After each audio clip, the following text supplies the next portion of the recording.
I want to share some scriptures that were brought to my attention about the shofar. And I think these are important because they go to the idea of it being an alarm, which is probably why you have the 7 trumpets in Revelation, to show us, hey, the time is near. Blow a trumpet in Zion. This is Joel 2, verse 1, and I'll read probably at least through verse 2.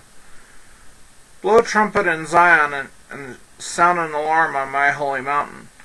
Let all the inhabitants of the land tremble, for the day of the Lord is coming. Surely it is near, a day of darkness and gloom, a day of clouds and thick darkness. As the dawn is spread over the mountains, so there is a great and mighty people. There has never been anything like it, nor will there be again after it, to the years of many generations. A fire consumes before them and behind them. A flame burns. The land is like the Garden of Eden before them, but a desolate wilderness behind them, and nothing at all escapes them. Then let's go to verse 15, which is also talks about a trumpet. It says,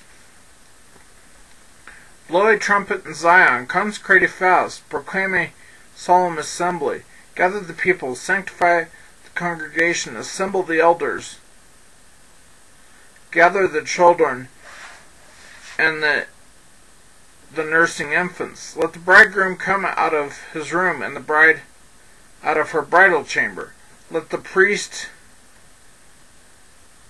the Lord's ministers, weep between the porch and the altar, and let them say, spare your people, O Lord, and do not make your inheritance a reproach.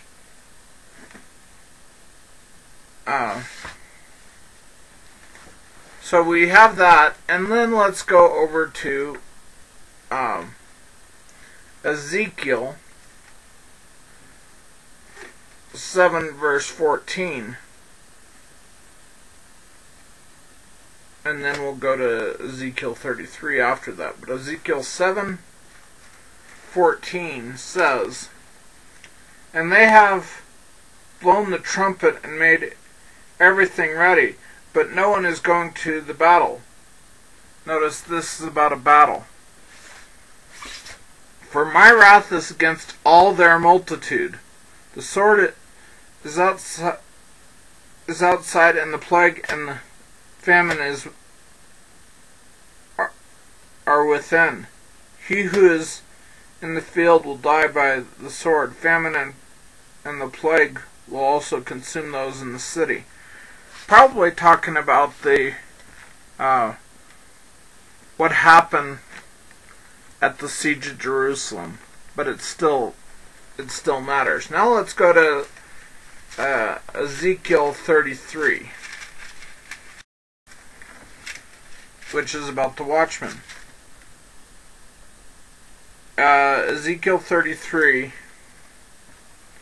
we'll start in verse 1. And the Lord came to me, saying, Son of man, speak to the sons of your people, and say to them, if I bring a sword upon the land, and the people of the land take one man from among them, and make him their watchman, and he sees the sword coming upon the land, and blows the trumpet and warns the people, then he who hears the trumpet and does not take warning, and a sword comes and takes him away, his blood will be on his own head.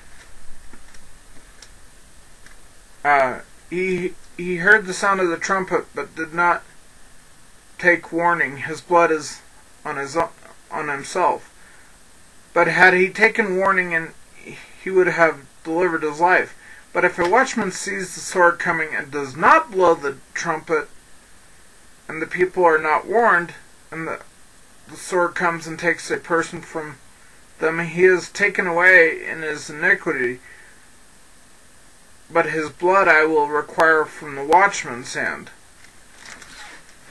So that tells you how important the watchman's job was and how important the shofar was, because it's about an alarm. And one thing I wanted to look at real quickly was the parable of the 10 virgins.